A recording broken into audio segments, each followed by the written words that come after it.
advisory board member, I'm receiving lots of emails, texts. I've been involved in lots of conversations regarding BEI testing and the lack of results. People have been waiting since February to get the results from the BEI tests.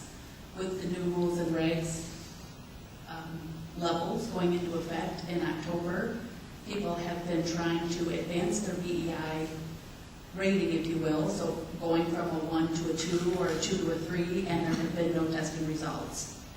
The community is very concerned. I, as an advisory board member, am also very concerned. People seem to think that I have an advisory position, and I'm not so sure that I always do. I feel like I advise, and sometimes things happen and sometimes they don't, and I don't mean that you have to do everything I tell you to do. That's not what I mean, but I do feel as if, I guess I feel like Joe feels, that we talk a lot and nobody listens. So, maybe they're listening and things just don't happen, or maybe they don't happen as quickly as I would like. But I do not believe that anyone has received a BEI credential, a new credential, since February. So that's one concern that I have, is the slowness in rating of the BEI tests. I know that Lori has some information for us on that. The second thing that I am very concerned with is the posting for the BEI raters. I feel as if it's symptomatic of a larger problem within the DODHH. The posting called for deaf raters, and it called for deaf raters that had a CDI.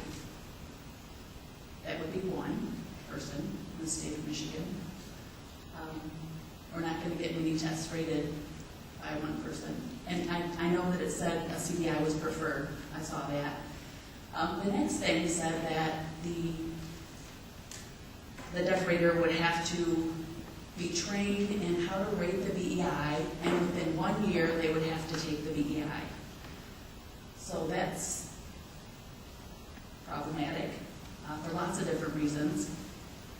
And Lori and I did have a discussion about this, and I understand that this information was taken directly from Texas. If there were someone in the office that had historic knowledge or experience, they would know that Texas is a very different place than Michigan. And I don't think that that posting would have been posted, or that call for raters would not have been posted the way that it was. Lori has asked me for some suggestions on that, so I don't know, Lori, if you would like to address those concerns at this point, or if you have information for us that will help clear that up. Sure, this is Lori speaking. First, regarding the slowness in rating, we were aware that there were tests that had been taken and they hadn't been rated. We had tried diligently to put out numerous requests to convene a rating team. And we knew we had 90 days, so we continued to make those efforts. And as some time went on, we learned that we needed to come up with a plan B. So there have been numerous discussions, myself, with Texas to try to come up with an alternative process. In order to do so, we had to enter into a contract on a short-term basis, and with anything in state government, that does not just happen overnight. There were negotiations going back and forth regarding the language, what we could do within our parameters as a state agency, and as soon as we were able to secure that contract, we sent 37 tests to Texas to be rated. We sent tests based on oldest to the newest.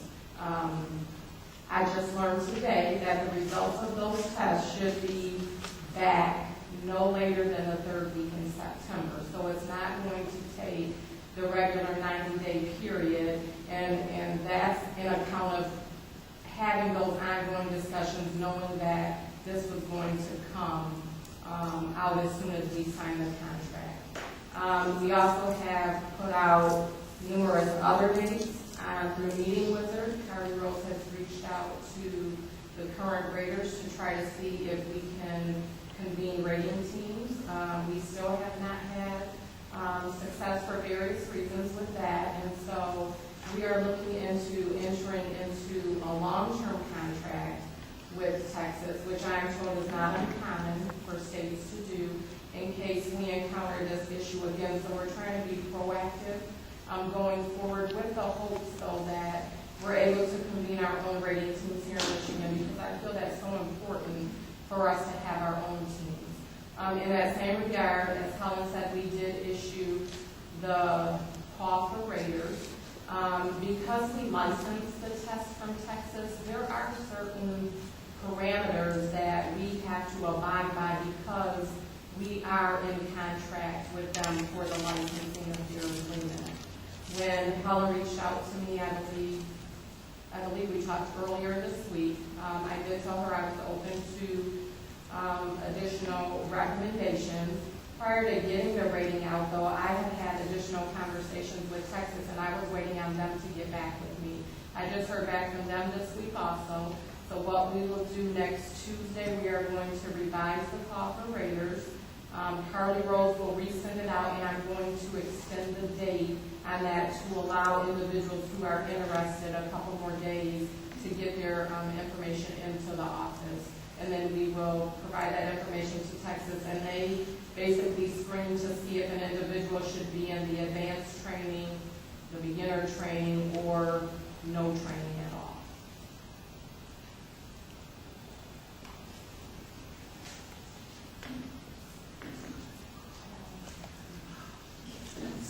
Do we need any clarification, any questions? From what I'm hearing from your comments, Lori, it seems that if we have deaf people here in Michigan that are interested in becoming a rater for the BEI, and may not have the exact preferred qualifications, that the state will pay them to go get the training so that they can get the certification that they need to be a rater. Is that what I'm hearing? No, what you're hearing is the raters have to go through a training from Texas in order to be a rater. The qualifications to become a rater, those will be revised on the new call for raters per my discussions with Helen as well as with Texas. So I would just encourage everyone here, if you know anyone who would like to be a rater, stay tuned. That announcement again will come out Tuesday. I apologize. Everyone we send it to, we will resend it to them. We will ask them to read the announcement in its entirety because there will be several changes to it, and with the hopes that we will get a lot of individuals interested in this process so that we're able to continue on in rating our own tests in the future.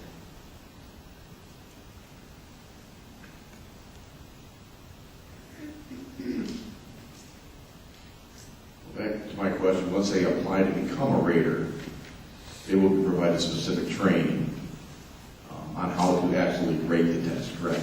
Yes, we have a training, this is Lori speaking again, we have a training scheduled for October 3rd and 4th where they will come up here, and that's on the announcement as well, giving individuals notice that they will be required to attend this training. And then at the beginning of every rating session, there's also like a mini training that's done so everyone's on the same page to know what's expected of them during the rating. Something else I did not mention was on Tuesday I'm going to draft a notice for staff to get out to those individuals whose tests may still be sitting, for lack of a better word, held in abeyance until we can get a rating team, just to let them know that we still have your tests. We're working diligently to be able to rate your test in as timely manner as possible.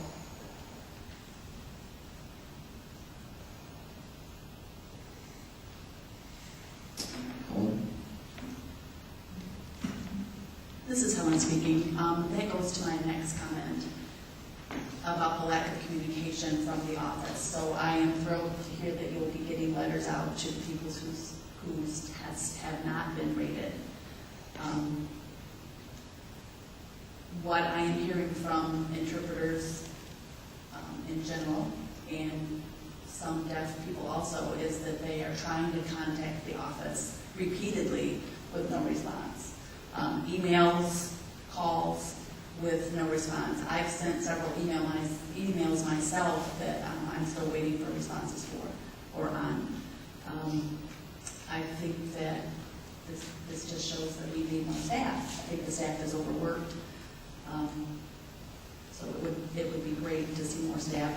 I understand the budget issues, but no one is hearing anything from the staff at the DODHH.